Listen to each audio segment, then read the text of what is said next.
The movie opens in a dystopian world set in the year 2049. The story begins with an introduction explaining the collapse of the Tyrell Corporation, which had occurred decades earlier. The corporation's downfall was precipitated by violent revolts involving their Nexus 6 through 8 replicants, advanced humanoid robots that they had created for slave labor due to their enhanced strength. These revolts led to the company's bankruptcy. The world had been plagued by a catastrophic ecological collapse in the mid-2020s, resulting in widespread famine and the death of millions. A wealthy businessman, Neander Wallace, emerges as a savior during the crisis. With his invention of synthetic farming, Wallace puts an end to the food shortages. He subsequently acquires the remaining assets of the defunct Tyrell Corporation and establishes his own corporation. Some of the more dangerous replicants are sent off-world, while the Wallace Company revitalizes the replicant industry by producing Nexus 9 replicants.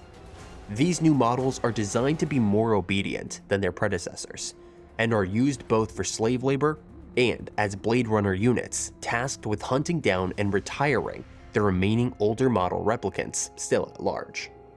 The plot then introduces Agent K, a Nexus 9 replicant and Blade Runner. In the opening scene, he travels in his flying spinner vehicle to a protein farm outside Los Angeles, where he's tracked down Sapper Morton, a rogue Series 8 replicant.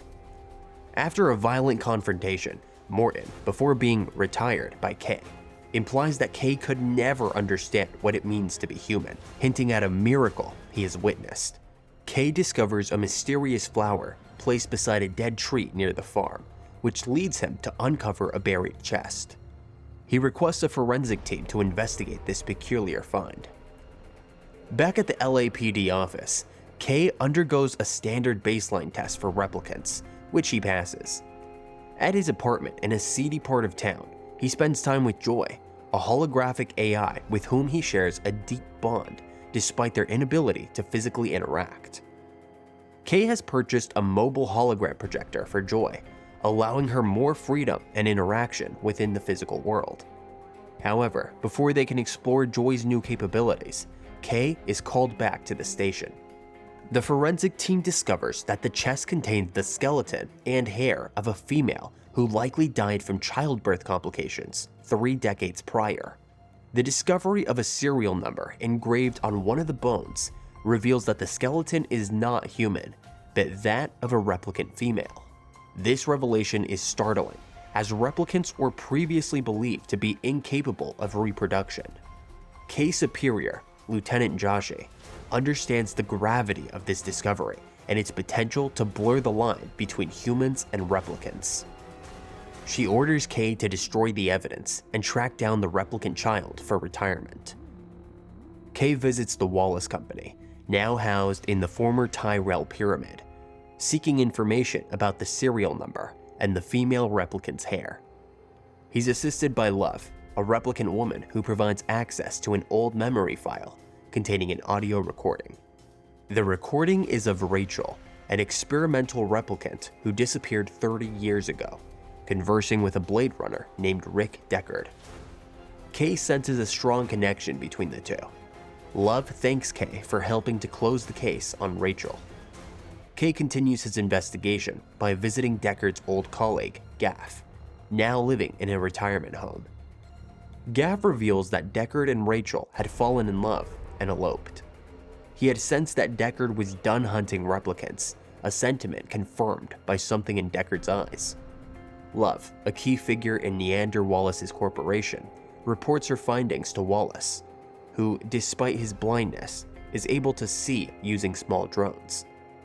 Wallace is portrayed as a complex character, showing apparent sympathy toward his creations, yet simultaneously demonstrating a ruthless side. This is evident when he slashes the abdomen of a newly activated female replicant, expressing frustration over her inability to bear children. Wallace's ambition is clear. He seeks to create replicants capable of reproduction to meet the growing demand for off-world colonization, a goal hampered by the loss of Tyrell's records during the blackout. Meanwhile, K, the Nexus 9 replicant and Blade Runner, is navigating through the city's entertainment district. He encounters a group of 3 replicant prostitutes sent by a mysterious cloaked woman to gather information about him. One of them, Mariette, attempts to seduce Kay, but upon realizing his attachment to a holographic projector, she deduces his disinterest in real girls and leaves. Concurrently, Love infiltrates the police station to retrieve Rachel's remains, coldly eliminating a forensic agent who discovers her in the act. Kay revisits Sapper's farm, uncovering further evidence of a larger secret being protected by a group of replicants, including a baby sock and a photo of a woman holding a baby.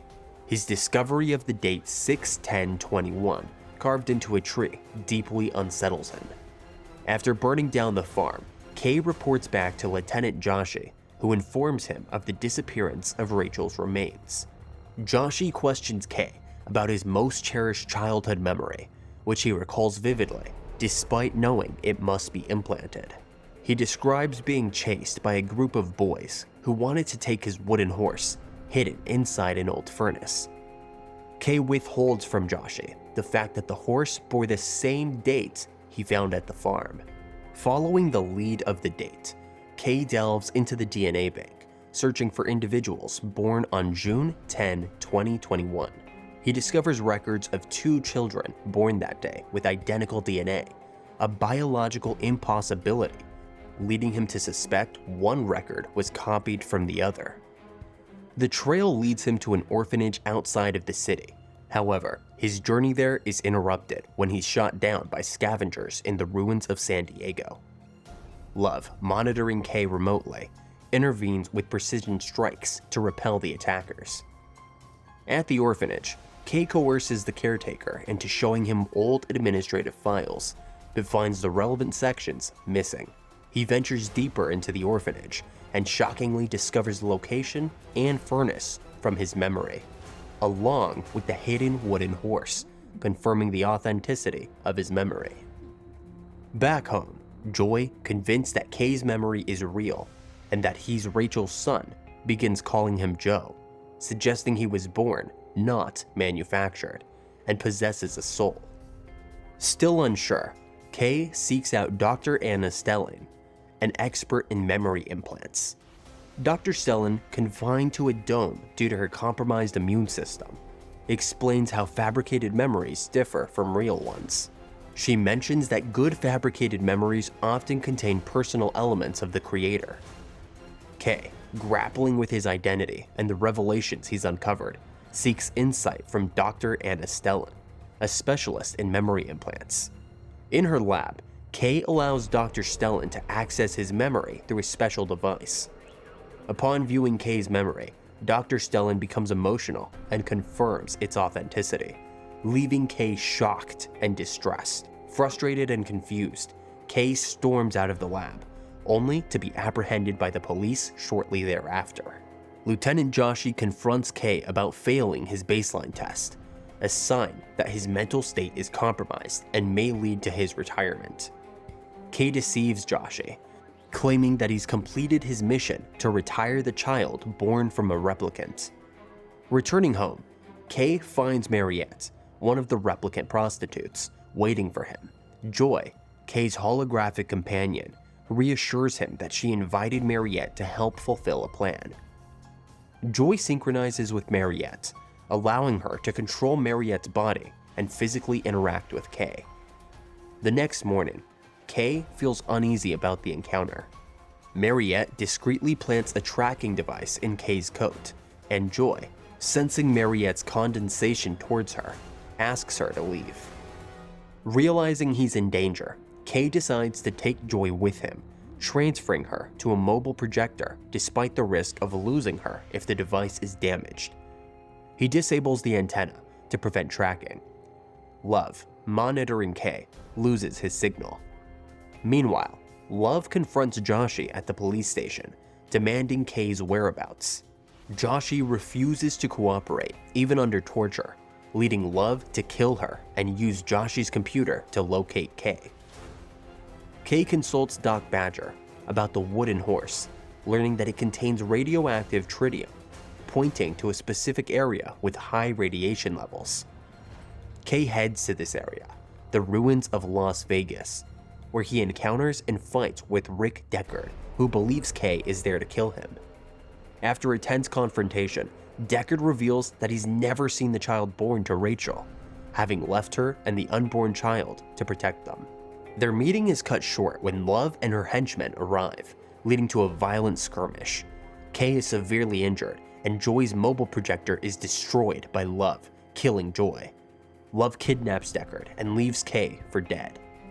Kay is rescued by a group of replicants, including Mariette, who are part of a freedom movement.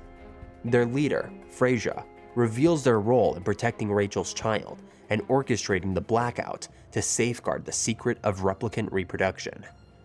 Kay believes he is Rachel's child, but Freyja reveals the child was a girl. Confused, Kay questions how he has a real memory of the child.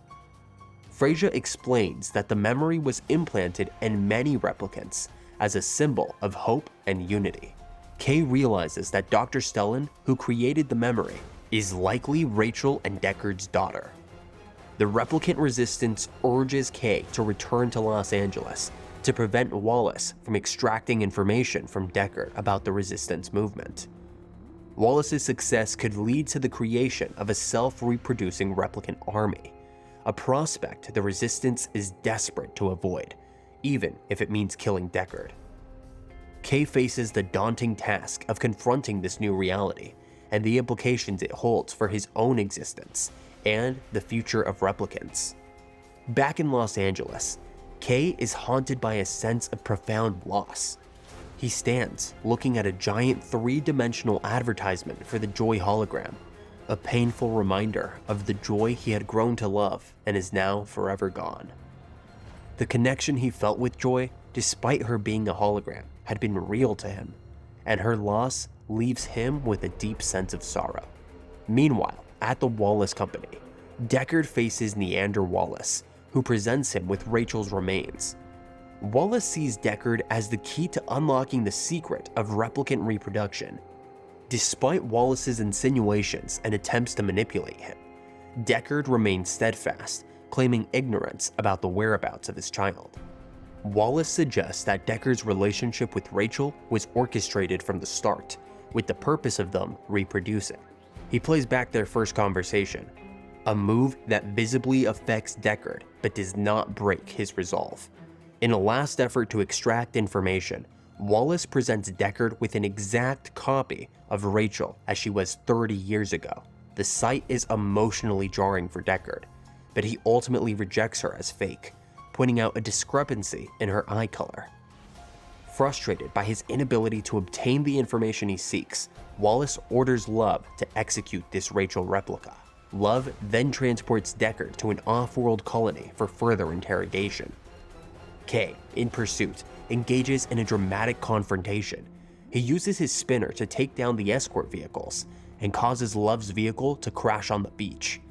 Despite suffering severe injuries from a violent fight with Love, Kay ultimately overpowers and drowns her, rescuing Deckard from the sinking vehicle.